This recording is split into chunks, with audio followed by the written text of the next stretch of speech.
आज भारत का middle class 30 crore से ज्यादा का है और ये तेजी से बढ़ रहा है।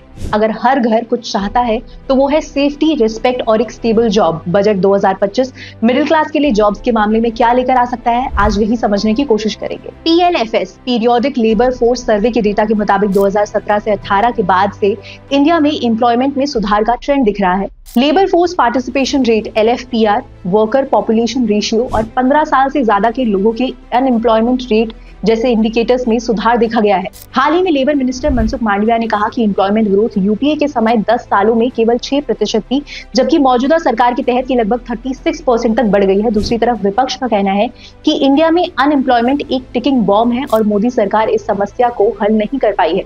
ये भी याद रखना जरूरी है कि अगर जॉब्स बढ़ रही है तो कॉस्ट ऑफ लिविंग भी बढ़ रही है। लेकिन आज मेरा सवाल थोड़ा अलग है। क्या हमारे पॉलिसी मेकर्स इमर्जिंग सेक्टर को पहचानने और देश के युवाओं को सही तरीके से स्किल्ड करने के लिए तैयार है?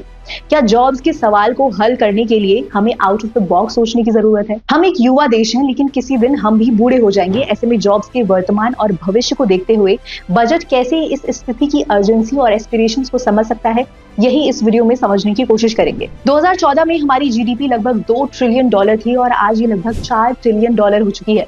जब GDP और इकोनॉमिक एक्टिविटीज बढ़ती हैं तो लेबर फोर्स भी बढ़ता है। आप टैक्स कलेक्शंस देख सकते हैं, चाहे GST हो या इनकम टैक्स, ये हर साल बढ़ रहा है। GST कलेक्शंस लगभग 2 लाख करोड़ रुपए प्रति महीने हैं।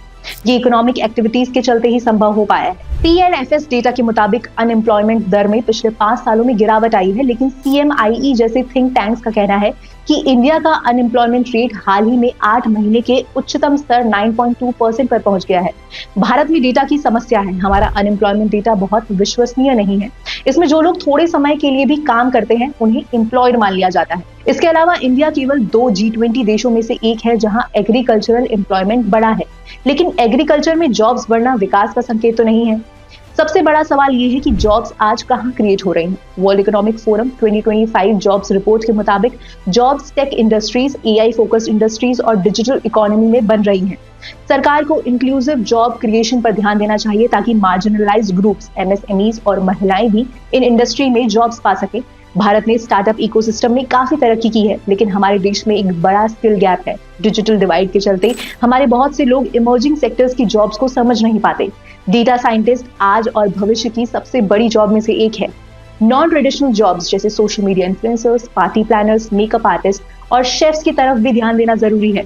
पॉलिसी मेकर्स को इन इमर्जिंग जॉब्स को समझने और स्किल डेवलपमेंट पर काम करने की जरूरत है। तो ये थी आज की चर्चा। इस पर अपनी राय कमेंट्स में लिखकर जरूर बताएं। अगर ये वीडियो पसंद आए तो इसे लाइक करें, शेयर करें। ऐसे ही और वीडियोस के लिए सब्सक्राइब करें हमारा चैनल इकोनॉमी वाला।